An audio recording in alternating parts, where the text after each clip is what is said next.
पहाड़ों को तोड़ना जोखिम है। पहाड़ों के बीच सुरंग बनाना तो और भी खतरनाक है। लेकिन इंसान बरसों से पहाड़ की इस चुनौती से लड़ता आया है और इस काम को अंजाम देने के लिए सबसे पहले जिस तकनीक का इस्तेमाल किया गया वो है रैट होल माइनिंग, यानी चूहे की तरह खुदाई।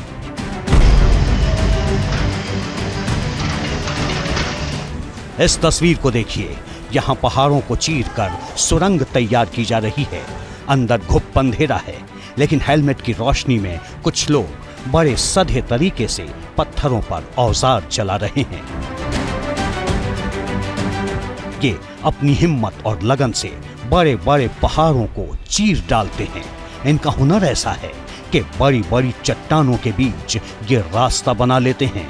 और सबसे खास बात यह है कि इनके काम से न कभी चट्टान खिसकते हैं और न ही पहाड़ दरकते हैं। मतलब न कोई खतरा, न कोई टेंशन और रिजल्ट 100%। और अब इस उत्तरकाशी की तस्वीर पर आते हैं, जिसने पूरे देश की धड़कनें बढ़ा रखी थी।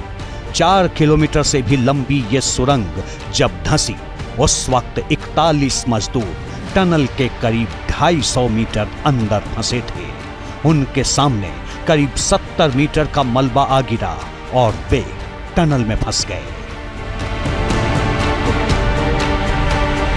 शुरू में मलबे को सामान्य तरीके से खुदाई कर बाहर निकाला जा रहा था, लेकिन ऐसा करने में डर था कि कहीं मलबे को बाहर निकालते वक्त ऊपर से और मलबा ना आ गिरे।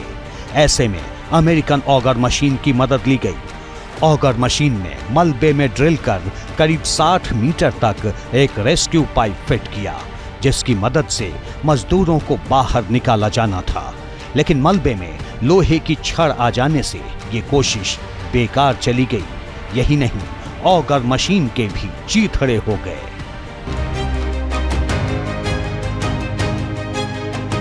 ऑगर मशीन का साथ छोड़ने से खुदाई का काम अचानक थम गया और इसी समय ऑपरेशन टनल में रैट माइनर्स की एंट्री हुई। आगे की खुदाई के लिए यूपी के झांसी और दिल्ली से रैट माइनर्स की टीम को बुलाया गया। रैट माइनर्स की इस टीम में 6 लोग थे।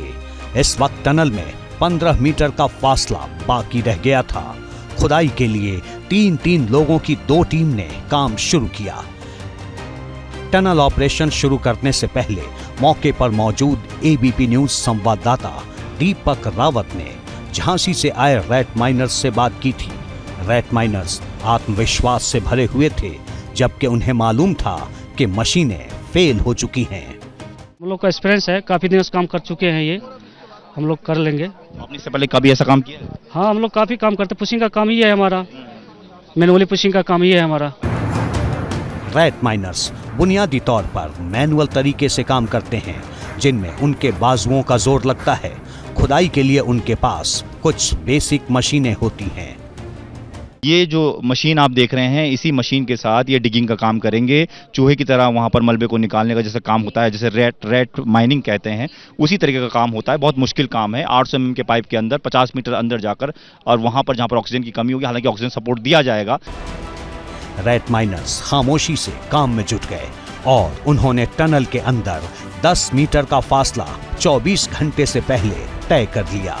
जैसा अनुमान था ठीक वैसा ही हुआ। रैट माइनर्स ने ऑपरेशन को पूरा करने में 24 घंटे भी नहीं लगाए।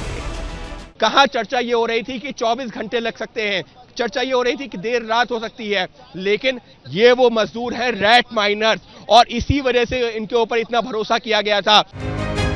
रैट माइनर्स की टीम में सिर्फ 6 लोग थे और लोग इस बात से हैरान हैं कि सिर्फ 6 लोगों ने टनल को कैसे भेद दिया। दरअसल इस टीम ने खुदाई के लिए ड्रिल मशीनों का इस्तेमाल किया। 2 रैट माइनर्स पाइपलाइन में अंदर गए, एक आगे का रास्ता बनाता गया और दूसरा मलबे को ट्रॉली में भरता रहा। बाहर खड़े 4 लोग पाइप के अंदर से एक बार में 6 से 7 किलो मलबे वाली ट्रॉली को बाहर खींचते रहे। पत्थरों को निकालने में तसले और रस्सी की भी मदद ली गई। अंदर के 2 लोग जब थक गए तो बाहर से 2 अंदर चले गए। एक रैट माइनर करीबन आधे घंटे तक अंदर इस मलबे को खोदता रहा, बहुत विकट परिस्थिति में भी। और कुछ तो ऐसे भी थे जिनके बारे में जानकारी दी जा रही है कि वो एक एक घंटे तक अंदर खोदते रहे, लेकिन इसके बारे में उनको ये भी बताया गया कि आप ज्यादा देर तक अंदर मत रहिए क्योंकि बहुत मुश्किल हो सकती है।